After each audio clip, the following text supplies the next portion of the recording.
Hello friends, welcome to Rati PGTRB. எல்லோரும் எப்படி இருக்கீங்க? எல்லோரும் எக்ஸாம் எப்படி எழுதிட்டு வந்தீங்க? நிறைய பேர் கமெண்ட்டில் சொல்லியிருந்தீங்க. ஒரு சிலர் ஈஸியாக இருக்குதுன்னு சொல்லியிருந்தீங்க.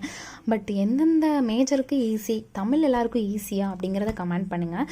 தமிழில் நிறைய பேர் டவுட் கேட்டிருந்தீங்க. ஃபஸ்ட்டு 20 கொஷின் எல்லாருக்கும் மாற்றி தாங்க இருக்குது. அதில் ஃபஸ்ட்டு 20 கொஷின்ஸு 2 மார்க் கொஷின். அடுத்து மீதி இருக்க 10 கொஷின் 1 மார்க் கொஷின். அதில் ஃபஸ்ட்டு 20 கொஷினில் நம்ம 2 மார்க் கொஷின்னா அது மொத்தத்தில் நீங்கள் 20 மார்க் வாங்கணும். 20 மார்க் வாங்கியிருந்தீங்கன்னா நீங்கள் எலிஜிபிள். உங்களோட அடுத்த மேஜர் பேப்பர் அவங்க கரெக்ஷன் பண்ணுவாங்க. நீங்கள் எப்படி மார்க் வாங்கியிருக்கீங்க, எல்லோரும் எலிஜிபிள் ஆகிட்டீங்களான்னு சொல்லுங்கள். அண்ட் மேஜரில் எல்லாம் எப்படி பண்ணியிருக்கீங்க, எந்த மேஜர் கொஞ்சம் ஹார்டாக இருந்துச்சு, எந்த மேஜர் கொஞ்சம் ஈஸியாக இருந்துச்சுன்னு சொல்லுங்கள். மேக்ஸ் மேஜர் இல்லையா? நான் என்னோடது நிறைய பேர் ஒப்பீனியன் கேட்டிருந்தீங்க. எனக்கு கொஞ்சம் ஹார்ட் தாங்க. ஏன்னா நம்ம குட்டி குழந்தைய வச்சுட்டு தான் படிக்க ஆரம்பித்தோம். நான் படிக்க ஸ்டார்ட் பண்ணி தம்பி பிறந்ததுக்கு அப்புறமேல தான் ஸ்டார்ட் பண்ணது. ஜஸ்ட் ஒரு 5 to 6 months மட்டும்தான் நான் படிச்சிருப்பேன். என்னோட படித்து நாம் செல்ஃப் ஸ்டடி தானே பண்ணுறோம். எந்த ஒரு அகாடமிக்கும் நம்ம போகல. பட் செம்மொழி அகாடமிலேருந்து ஃப்ரீ கிளாஸ் லாஸ்ட் ஒரு 3 monthsக்குள்ளே தான் எனக்கு கிடச்சிது. ஆனால் அதில் ஆல்ரெடி எல்லாம் டீச் பண்ணி முடிச்சிருந்தாங்க ஓரளவுக்கு. பட் நம்ம செல்ஃபாக நம்ம பண்ணும்போது பேசிக்காக கம்ப்ளீட் பண்ணுறது அந்த குறைஞ்ச நாட்களில் அவ்வளோவா கம்ப்ளீட் பண்ண முடியல. பட் ஆனால் நான் படிச்சிருந்ததுலேருந்து கொஞ்சம் தான் வந்துருந்துச்சு. எனக்கு ஒருவேளை நான் படிக்காததுலேருந்து கேள்வி கேட்டிருக்காங்களோ, நம்ம படிக்கல அப்படிங்கிற எண்ணம் தான் எனக்கு. பட் கோச்சிங் கிளாஸ் போயிட்டு சென்டர்லாம் போய் படித்தவங்களுக்கு தெரியும் கொஷின் பேப்பர் எப்படி வந்திருக்கு. அவங்களுக்கு தான் கரெக்டாக தெரியும். ஏன்னா அவங்க ரொம்ப நாளாக படிச்சுட்டு இருப்பாங்க.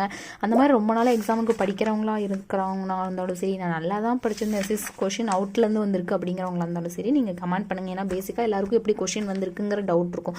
ஒருத்தருக்கு ஈஸியாக இருக்குங்கிறாங்க. நான் கேட்குறது எல்லா மேஜருக்குமே பொதுவாக தான் கேட்குறேன். எஸ்பெஷலி மேக்ஸ் மேஜருக்கு இன்னும் எப்படி இருந்துச்சுன்னு கொஞ்சம் ஸ்பெஷலாக சொன்னீங்க அப்படின்னா எனக்கும் கொஞ்சம் யூஸ்ஃபுல்லாக இருக்கும். கட் ஆஃப் பற்றி நீங்கள் எதுவும் பயப்படாதீங்க. இப்போதைக்கு வந்திருக்க கொஷின்ஸ்க்கு ஆன்சர்லாம் டென்டேட்டிவ் கொஞ்சம் பேசிக்காக தான் இருக்கும். நீங்கள் எக்ஸாம் அவங்க டிஆர்பி போர்ட்லேருந்து விடுற கொஷின்ஸ்க்கு ஆன்சர் நீங்கள் எவ்வளோ போட்டிருக்கீங்கிறத பார்த்துட்டு அதுக்கப்புறமே நம்ம முடிவு பண்ணிக்கலாம். நெக்ஸ்ட்டு பார்த்தீங்க அப்படின்னா ஓகே, இதோடய தெரியும், நமக்கே தெரியும்ல. ஓகே, நம்ம இவ்வளோ மார்க் எடுக்க போகிறோம் அப்படின்னு நிறைய பேர் என் மார்க் கேட்டிருந்தீங்க. நான் இன்னும் கரெக்டாக அக்யூரேட்டாக பார்த்துட்டு உங்களுக்கு நான் மார்க் சொல்கிறேன். ஏன்னா இப்போ இதில் எப்படி கரெக்டு தப்பு அப்படிங்கிறது கன்ஃபார்மாக தெரில.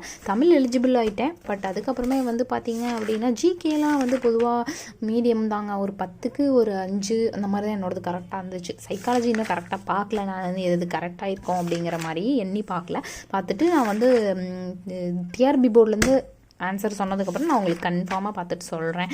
நீங்களாம் எவ்வளோ கெஸ் பண்ணுறீங்க அப்படிங்கிறத கூட சொல்லுங்கள். நெக்ஸ்ட்டு என்ன படிக்கலாம் அப்படின்னு நிறைய பேர் கேட்டிருந்தீங்க. நீங்கள் இப்போ பிஜிடிஆர்பி முடிச்சிட்டிங்க அப்படின்னா அடுத்து பார்த்திங்கன்னா நெட்டுக்கு வெளியிட்டிருக்காங்க. நெட்டு கூட நீங்கள் படிக்கலாம். அடுத்து இல்லை அப்படின்னா டெட் படிக்கலாம். டெட் பேப்பர் 2 நம்ம கண்டிப்பாக படிக்கலாம். நான் ஆல்ரெடி டெட் பாஸ் பண்ணிட்டேன் அப்படின்னு சொல்கிறவங்க நீங்கள் ஒன்றும் பிரச்சனை இல்லை, யூஜிடிஆர்பி படிங்க. இதுவும் பேசிக் ஒன்று தான். இதில் 110 கொஷின் மேஜர் எழுதுகிறோம், அது 150 கொஷின் மேஜர் எழுதுவோம். அதே மாதிரியே தமிழ் தகுதி தேர்வு இருக்குது. பட் பார்த்திங்க அப்படின்னா மற்றதெல்லாம் ரொம்ப கச்ச அந்த மாதிரி படிக்க தேவையில்லை. நீங்கள் இதே போர்ஷன் மாதிரி தான் மேக்ஸிமம் வரும். ரெண்டுக்குமே ஓரளவுக்கு ஈக்குவலாக வந்துடும்.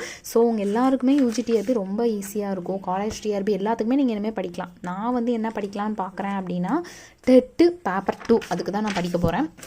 ஏன்னா நான் லாஸ்ட்டு டைம் தான் ஃபஸ்ட்டு எழுதியிருந்தேன். அப்போ நான் ஒன்றும் அவ்வளோக்கா ரொம்ப படிக்கலை. பேசிக்காக படித்தது மட்டும்தான் டிஎன்பிசிக்கு படித்தது. பட் பார்த்திங்க அப்படின்னா 78 மார்க் சம்திங் தான்.